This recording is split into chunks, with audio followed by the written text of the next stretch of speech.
let's get started after the two amazing conversations we've had by Dr. Batra and Dr. Mehta. Hello again, and thank you for joining us today over the next couple of days for the Festival of Marketing, powered by Business World Marketing. We have today a very seasoned and growth-focused marketing panel, as you can see. I will be the session chair for the panel.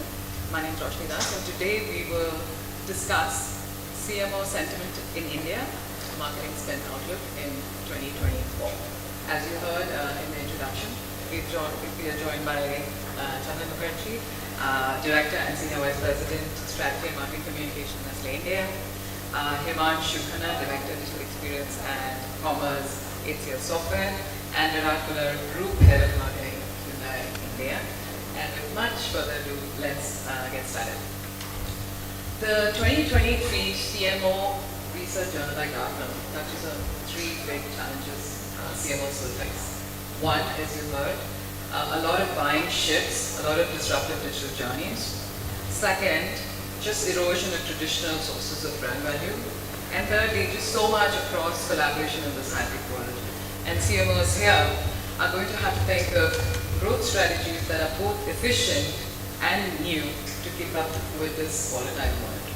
We're going to have to think about disruptive digital journeys, but at the same time look at mutual value for the customer. We're going to have to demonstrate the value of brand and connect it to business outcomes. And thirdly, we're going to have to look at restructuring our teams to work through a collaborative era, a hybrid era, and also focus on ROI.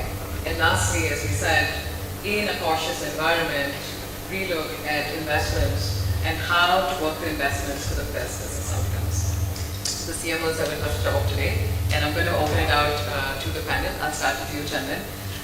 Give us a sense of your sentiment. What are you looking at the market outlook? What shifts are you making? Big opportunities. Give some review. Well, thank you, Roshni, and good morning, everyone. Just to give a sense of how we are seeing, what's happening around us. There's a lot of change around us, of course.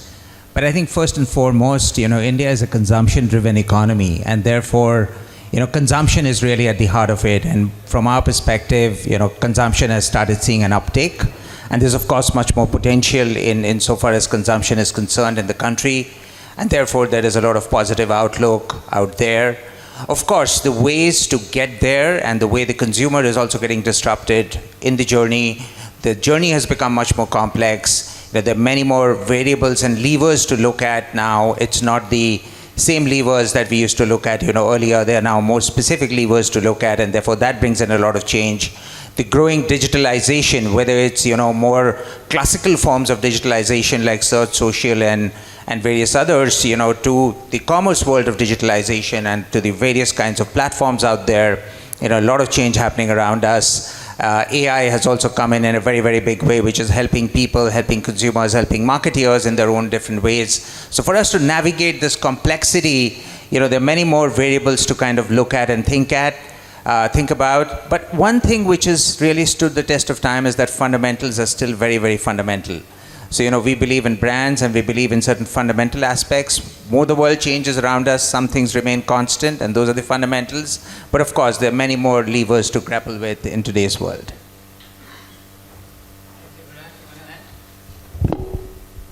Thanks, Roshni. To take forward from what Chandan has said, so I'm in the business of cars.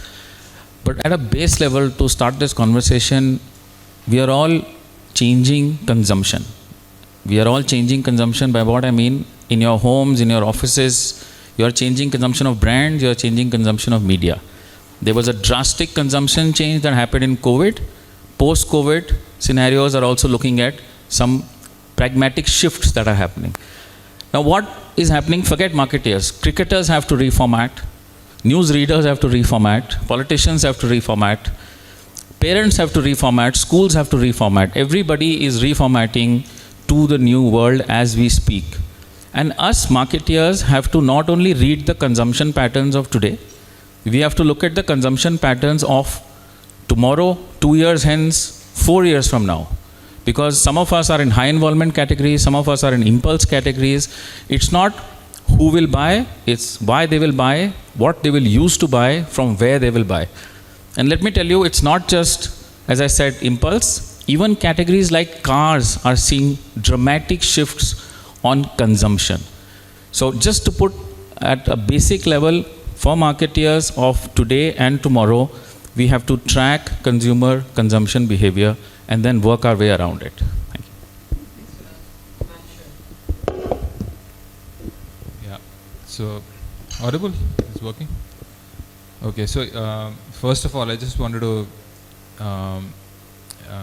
bring Mr. Mehta's presentation back in the topic. I mean, great in the way he explored the entire Amul's journey all the way through the last 7 decades and how change has been very constant for them. And then we end up mentioning change and reformatting to your point, Virat, into how we are seeing consumption patterns change. So we are in the business of technology. We are perhaps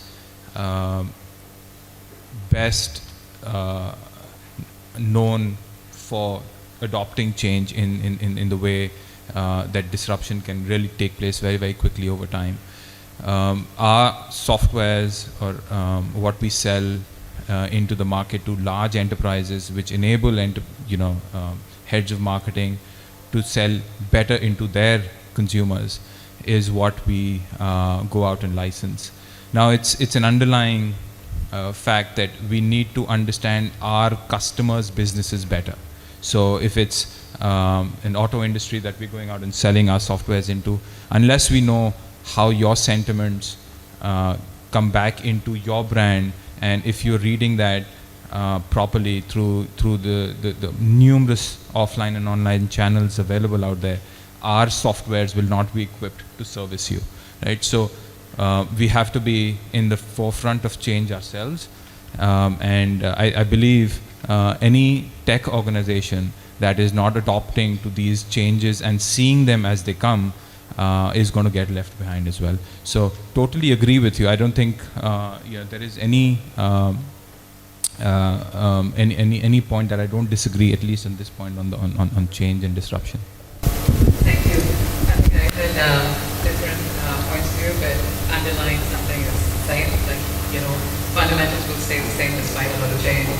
Reformatting in the way we're thinking is going to be the way to go, and a lot of sentiment tracking and listening is an area we want to think about. And I agree. I think learning and unlearning is going to be a skill set all marketers and all CMOs will have to think about. And then I think with so much of AI that you mentioned, we're going to have to look at representation and different voices coming in. And since no topic can go without the mention of AI, let's get a little bit of opinion around AI. There was a recent quote that stayed with me at the Cannes conference. Gentleman Scott Galloway is an NYU professor. He said, AI won't take your job. Someone who understands AI will. So it's pretty deep and it's pretty interesting because all marketers are going to have to re-equip with AI exploding. By 2025, not very far away, research states that 30% of outbound marketing messages from large organizations will be synthetically orchestrated. And so many of us here are going to have to deal with this explosion through machines, through user-generated content, a lot of process rewiring. So, Himanshu, let me come back to you, and maybe you can get us started. Are you seeing any shifts, and how are you addressing it? Huge shifts, Roshni. So, as I said, we are in the business of tech. AI is in the center of all tech conversations that we have with our customers today. Even our entire ecosystem is now centered around how AI is going to take over not just conversations but businesses as whole. It's probably the most disruptive conversation that we are having to grapple with at this point in time, because honestly not many people understand what AI is capable of doing or undoing. It's still to be discovered. It's a recent phenomena. OpenAI, ChatGPT has given us many points to ponder over. One of the things that is really taking over conversations at this point in time on the subject of AI is content marketing, and whether we really need content writers and copywriters to the effect that we used to depend on so much on copywriting business. And I'm sure in the audience there are people who have had first level of interaction with copywriters. They're actually getting the real threat of their competence at this point in time. Content is now created in a jiffy. It's not a secret anymore that content drives commerce as well, right? So if commerce is coming into the picture where commercial discussions happen and content is being driven through machines today, it's going to actually start taking up jobs. So AI is an important factor. Our tech is now enabled with AI as well, but more on that, who wants to understand how technology enables open AI conversations. Something that I don't want to go off topic because it's a very, very deep subject to be understood, but it is here to stay, and it's here to change how we do business. Then how are you seeing AI for both your colors and broad brands? How are you modernizing the staff? Are you also seeing critical institutions? This is the spend outlook continues to change. Sure. Well, AI has been probably one of the hottest topics, certainly in 2023. But AI has been around for some time. It's not that, AI has just come in. AI has been around, it has evolved, and probably it's at its tipping point now. And sometimes we have this question of whether it's going to be man or machine, or man versus machine. Well, our belief so far is that it's going to be man and machine. There are elements that machines can do better, and probably we should give it out to machines. And there are elements where man can do better, men or women.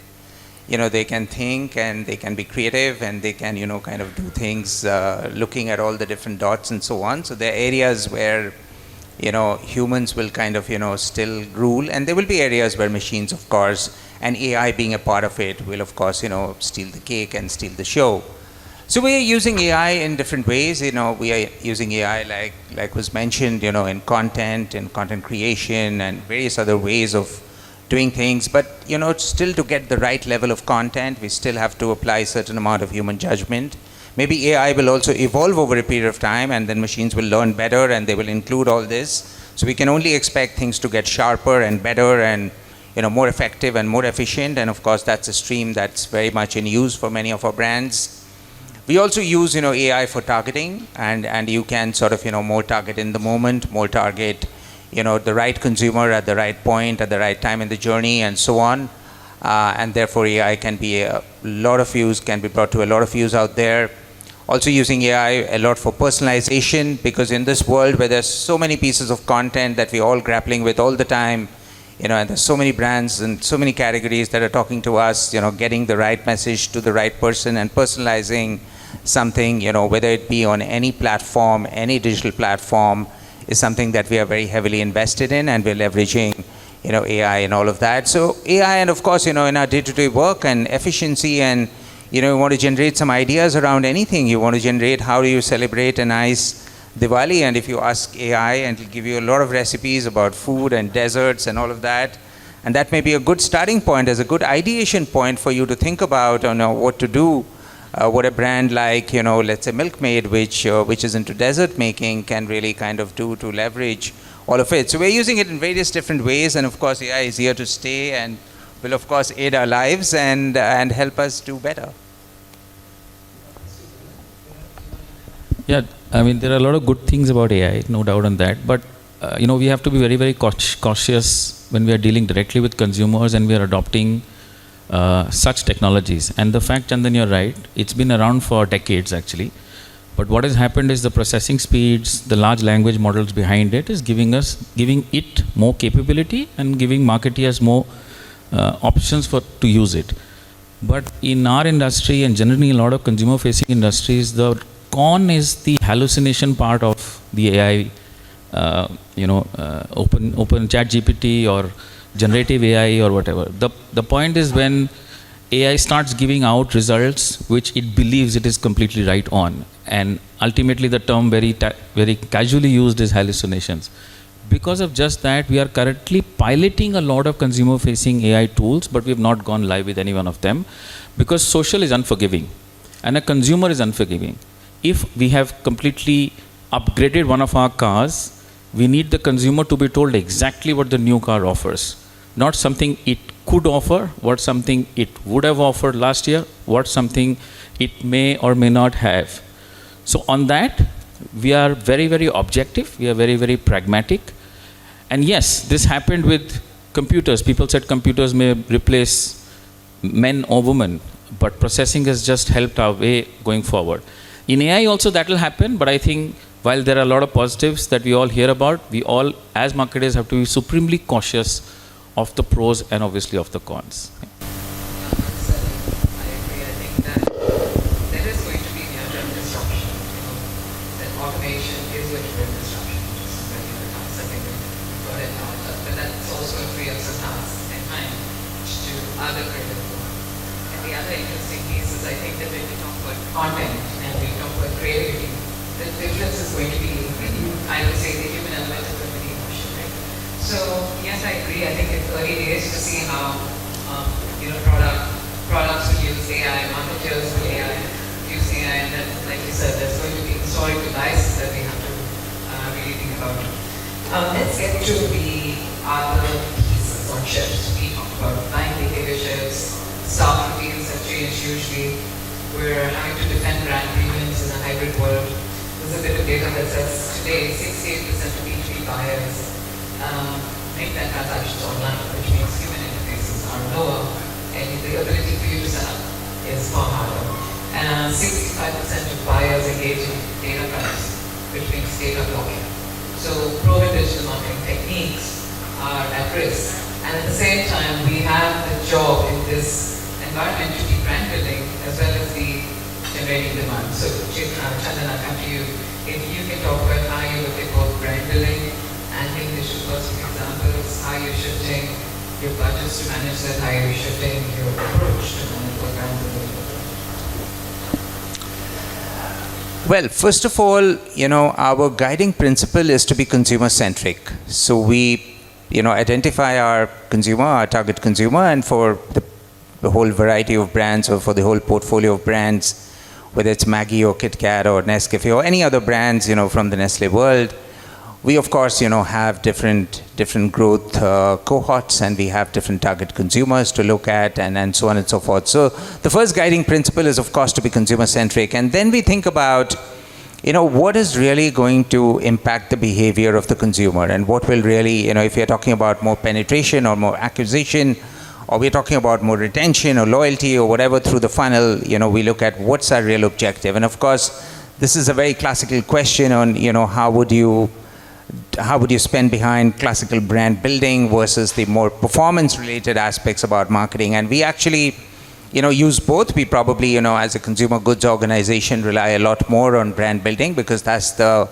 nature of our industry and our product portfolio and our brands. We make money, or we are in business, or we, impact people's lives when consumers buy us again and again. Ours are low value or medium value products, and people buy us again and again, and they buy a lot out of habit, and buy a lot when brands come to their mind, almost spontaneously through the entire shopping journey, whether it be online or offline or whatever else. Therefore, we do inherently, spend and prioritize a lot on brand building. We have very, very strong brands, and we continuously look at strengthening them. But of course, we look at the consumer journey as well and see, how do we really use digital, both from an upper funnel point of view and also from a lower funnel point of view. And of course, we look at return on investments and advertising spends and all of that to be able to balance the two. There are no right or wrong answers. It depends a lot on, who's the target consumer, what's the brand, what is your objective, what are you really working behind. And of course, we're guided a lot by measurement and trying to see, what makes sense for the most parts of our brands and businesses. In some cases, you would find still a lot of traditional classical marketing. In some other parts, where we go behind, let's say rural or smaller towns, we do enough of that. And, when you're talking of certain certain target consumers like millennials or Generation Z, whether they be in larger towns or in the smaller towns, they're pretty digitally savvy and they spend a lot of time on digital platforms, and therefore we reach out to them through those and see where the mix is. So it's a mix really at the end of the day, and we try to see what the best opportunity is, and it's an always evolving process, and always a process which also gets challenged, every now and then. And of course, it's good to have those challenges and good to have, a fresh look and a relook in this highly disrupting world. Yeah, it's good to be challenged and looking at things. A relook is good. Virat, do you want to comment how you manage it? Yeah, so this is something that's not new. While a lot of stuff that we talked about is new, the balance between long-term brand building and short-term demand generation is not new for a marketer. It's something that's been existing since marketing itself has existed. The long and short of it, how does one manage it, is the question. Now, obviously, when we are looking at a lot of categories, people ultimately buy brands before they buy products. So your brand building is the biggest thing that should be a marketer's KPI. It will be brand building for today, and again, it will be brand building for tomorrow. For Hyundai, it will be brand building for Hyundai, the corporate brand. You will first consider or not consider the corporate brand or the mother brand. Secondly, you will start to consider a Creta or a Verna as a product brand.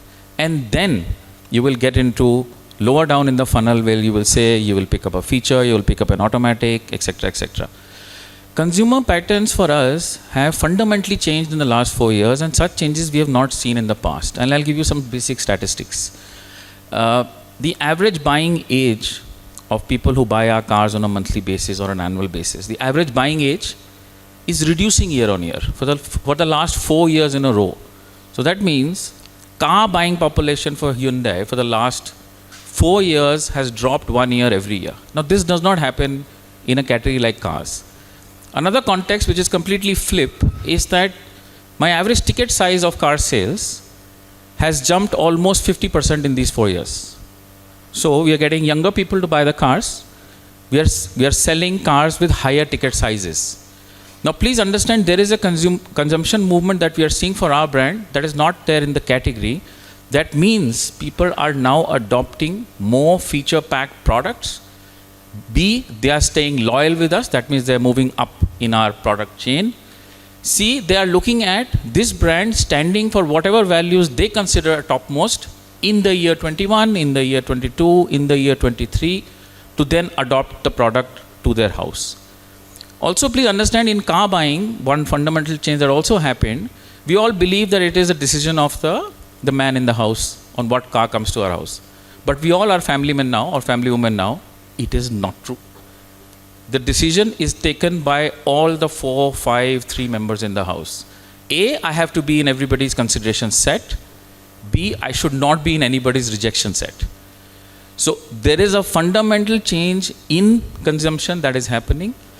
Also, I'll give you another context on how we generate demand on a regular basis. In COVID, we started a hyper-local digital marketing platform for our dealers. At that point of time, it was very nascent. It is a very transparent platform that is available for almost 700 of our dealers across the country. They do their advertising for searches near them for cars. It's a simple hyper-local platform. It was very, very nascent that when we started. Today, it contributes 30% of our inquiries. It contributes almost 10% of my retails. So when people are searching Hyundai Creta near me, 10% of those are actually buying my cars. And 10% at our scale is a very, very large number. So the point I'm making is not only we will concentrate very strongly in building India Connect with the Hyundai values, that is brand building, but there is a big team in marketing that will also look at daily demand generation and getting people to walk into our showrooms or to go to our websites. So it is continuous. The only fluctuation that will happen is in a low demand versus a high demand scenario. That will just shift budgets from left to right, but otherwise it is a consistent play that happens month on month, year on year. I really like the way you and both the brand message and the product message, and keeping the experience at the heart of it, so you can put the balance of both. And I wanted to add a quick example also as you were talking about it. I can tell recently we won a can, we won goals, and we won awards at it. the idea was around DK. So the campaign is called Certified Human. And here the brand and the feature can get infused. Because of AI, we don't know what's fake, we don't know what's original. So internally we built an algorithm that can actually look and separate our deepfake from original. So here the technology became the idea and the creative also became part of the brand. So it was one of the ideas. And so more and more I think brands are going to look at how we intersect both ideas. Which shift gears to new entrants. A lot of players have come in because of digitalization. A lot of consumers are willing to try new brands, and ease of digital has also eroded traditional brands. So, I will go to Chandan and then Himanshu if you want to say something, because Himanshu helps our enterprise brands, so it'd be good to get a different perspective on that. Well, sure. So if you look at the food and beverage industry or the FMCG industry, and if you visit any store, whether you visit a Kirana store or an e-shopping store, or you visit a modern trade store, you would just see the choices of consumers have really exploded. It was there before COVID, it's there even after COVID, and the choices, the new vectors are coming up almost every now and then. And because of availability of capital, a number of startups, a number of entrepreneurs, a number of other players are coming into the category, and they are sort of, bringing in new products, new propositions, new route to market, new levels of personalization, new image and new values, and various other kinds of, elements that could all fold into the marketing mix. And of course, this is something that we really welcome, because I think it helps increase, again, consumption, to the very first point. And to Roshni, your very first question, because if you look at total consumption in India, it's still very, very low. You look at per capita consumption, it's still low, and there's a lot of headroom for growth. So we do believe that whenever there are trusted propositions or better quality or better products and services, there's room to play, and this of course brings in more choices for consumers and helps categories grow. We do see a lot of digital disruptors who are digital first and digital last. They all operate in terms of or through digital platforms and so on. There's still, some of them are doing well, some of them, maybe a little bit challenged in terms of getting to the right scale and so on and so forth in a FMCG context, in a consumer products industry context. But of course, this always helps us to reinvent the game. You look at a simple, category like coffee, for example, and we have been leaders in coffee for a long, long time. But you see the number of choices of coffee that is today available to the Indian consumer, whether it's in-home or out-of-home, are just many. And there are newer brands and others who are talking about different elements of coffee and different experiences and so on and so forth. So this is very much an ongoing process, and is very much something that we look forward to, because I think it helps increase, at the end of the day, consumers' appreciation of coffee, consumers' consumption of coffee. It helps them get more choices. It also helps us, trying to keep up and bring in newer propositions and maintain our market leadership, and in fact drive our market leadership going forward. So this is something which is going to happen, and you don't necessarily need all the elements to make things happen. But what finally wins in this entire game are still two things, strong brands and strong propositions. And that's what the end game is. Even some of the newer players, and they have managed to get in certain levels of trust on the brand and certain levels of brand value coming in, maybe through new vectors that they've looked at, and have good, strong propositions as well. And that always sort of, keeps us on our toes all the time. And this is something that helps in the long term as well. Strong brands, strong propositions. Himanshu, from your point of view? Yeah. Well, so this is where it gets very interesting. So we, as HCL, is a software company. We sell software, help enable brands to sell better, right? Now, traditionally, our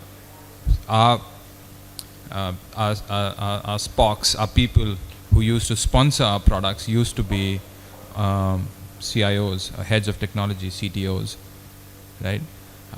The shift that's happened in the way we sell our products now is that the power of tech now has shifted gears, and it's gone to heads of marketing, CMOs, and and even chief digital officers, chief experience officers, and whatever have you. Now this is where things change because the metrics have changed. It's no more tech to be able to do a capability-driven exercise. It's now tech-driving business, right? So if I was to say and ask any large B2C brand, what business are they in?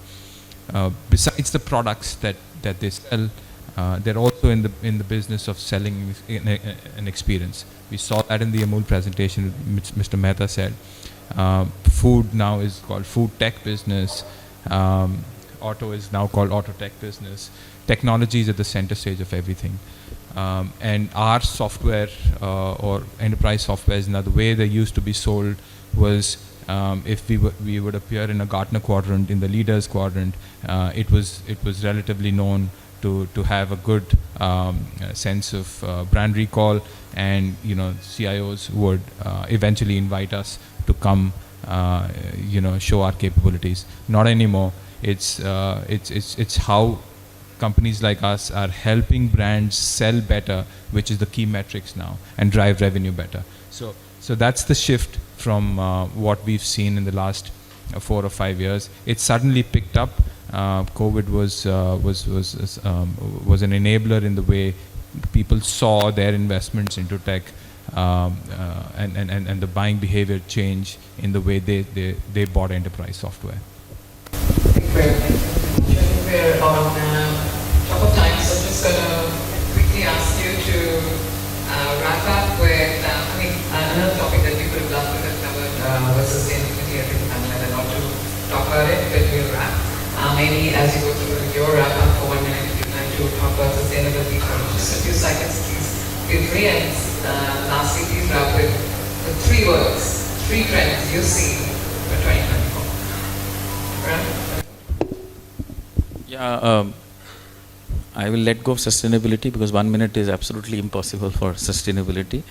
Yeah, just the mantra that I said in the beginning, we are the kind of the consumer connect that the organization has, or maybe the only consumer connect that the organization had. So as marketeers, it is our responsibility to continuously observe the consumer, learn the technology, and stay relevant. If you don't do these 3 things at whatever age you are or whatever level you are in the marketing organization, you're not doing justice to your organization, you're not doing justice to your brands. Ultimately, we all have to stay relevant to our consumers. That's it. Thanks a lot.